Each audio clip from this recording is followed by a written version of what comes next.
una iglesia misionera. Qué especial saber que el libro de los Hechos toma un especial rumbo antes de capítulo 12 y ahora, después de capítulo 12, iniciando el capítulo 13. Vamos a observar cómo una iglesia en Antioquía, una iglesia localizada allí, la iglesia local de Antioquía, se convierte en una iglesia misionera, en una iglesia enviadora, en una iglesia que envía a dos de sus mejores siervos, sabiendo que es la voluntad del Santo Espíritu que estos hombres vayan a las misiones. Acompáñeme a Hechos capítulo 13, versículos del 1 al 3. Dice el texto: había entonces en la iglesia que estaba en Antioquía profetas y maestros. Allí nos dice el texto: había en esa iglesia local, localizada en Antioquía, profetas y maestros.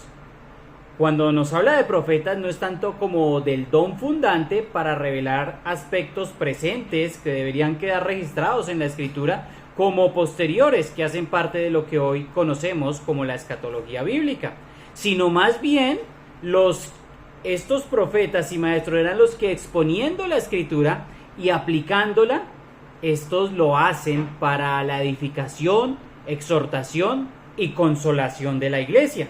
Y allí estaban los profetas y maestros, alentando, animando, consolando a la iglesia. ¿Por medio de qué? Por medio, por supuesto, de la exposición y la aplicación correcta de la palabra. No podríamos desechar aquí el término pastorear. Podríamos preguntar, ¿será que acaso no habían pastores en esta iglesia? No podemos desechar el término, ya que el término pastorear lleva implícito el dar pasto. Esto es alimentar al rebaño. Y en este caso, nada más y nada menos que al rebaño de Dios. Así es de que este rebaño no puede sobrevivir sin la enseñanza correcta de la palabra de Dios. Es la enseñanza de la Escritura la que trae libertad y ayuda al pueblo de Dios. Por eso es tan importante la enseñanza de la palabra. Aquí nos dice, habían profetas, y nos dice el texto, habían maestros allí en la iglesia. Esa enseñanza como maestros debe estar reservada a esos maestros debidamente formados y preparados en la palabra. Mira lo que escribe Samuel Pérez Millos al respecto. Dice: todos los creyentes pueden ejercer labores proféticas de edificación, exhortación y consolación. Pero la enseñanza doctrinal y la interpretación constante de la palabra debe estar en manos de maestros.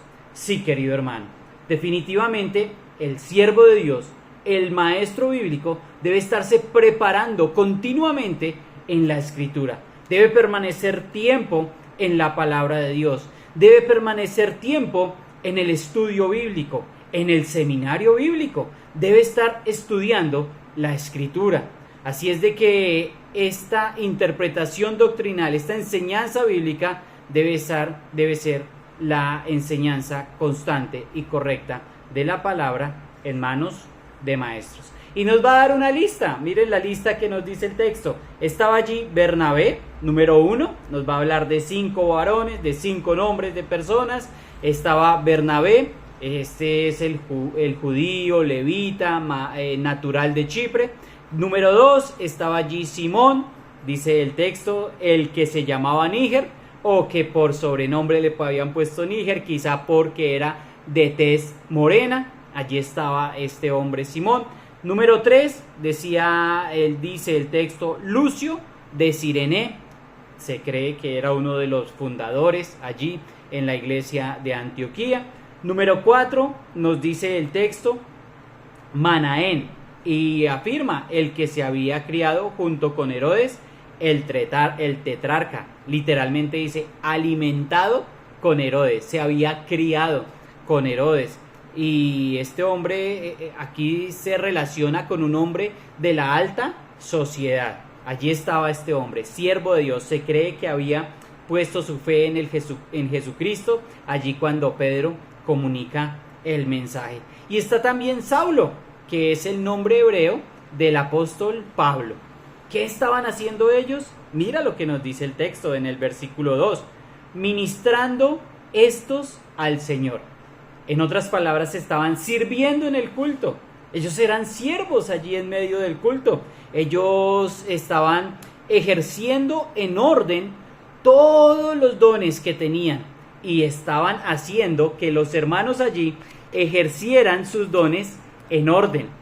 Pero no solamente estaban haciendo esto, mira lo que dice el texto, estaban llevando a cabo 2 hábitos de gracia muy importantes. El primero es el ayuno, abstenerse de alimento. Segundo, también se entiende por el contexto que estaban orando. Ayuno y oración juntos son hábitos de gracia. Y esto no buscan obtener cosas de Dios, como desafortunadamente hoy nos hacen creer. Más bien ellos querían obtener al Dios mismo.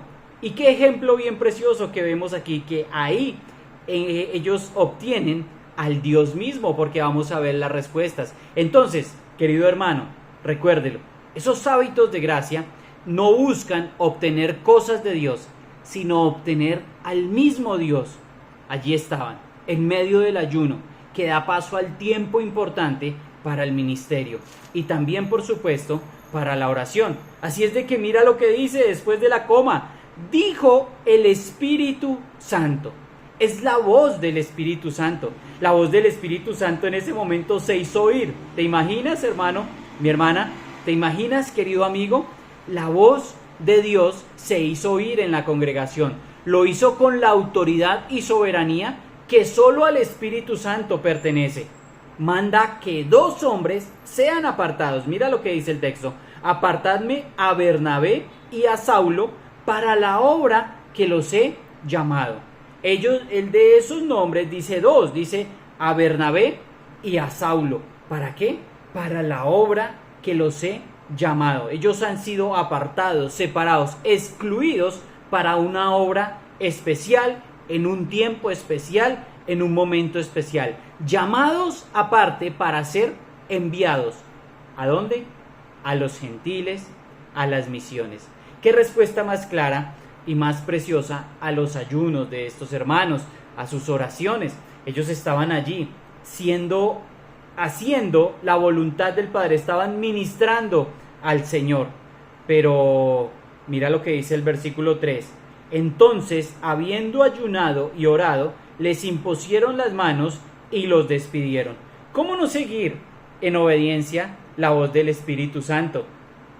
No, ellos sí o sí obedecieron la voz del Espíritu Santo, continuaron con el ayuno y oración y ahora les imponen las manos. Toda la iglesia participó en la encomendación a la obra de estos 2 misioneros. Toda la iglesia como un cuerpo participa y se identifica con los miembros en cualquier circunstancia. Sí, ellos hicieron 2 cosas. Reconocía la soberanía del Espíritu Santo, pero también expresan ahora su identificación con quienes son llamados. Qué precioso es esto. Qué precioso es saber que como un cuerpo todos van en una misma dirección.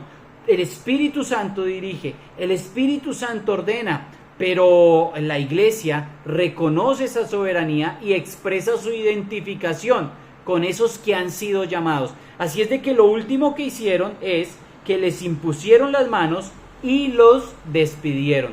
Es ahora la última acción. Ahora, la última acción es despedirles y dejarlos libres. No significa que se desentendieron, no, por supuesto que no, ni que ellos pudieran hacer lo que quisieran, no, no es eso. Significa que ahora estaban unidos e identificados con el trabajo de las misiones.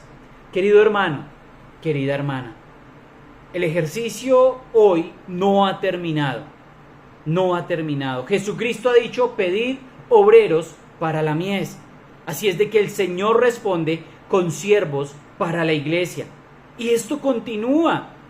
Y ellos continúan. ¿Cómo puedo participar yo? Escuchando atentamente la palabra de Dios, observándola constantemente. Tú lo puedes hacer, recibiendo la guía del Espíritu Santo. y encomendando y enviando hermanos para la obra del ministerio. Sí, es lo que debemos hacer.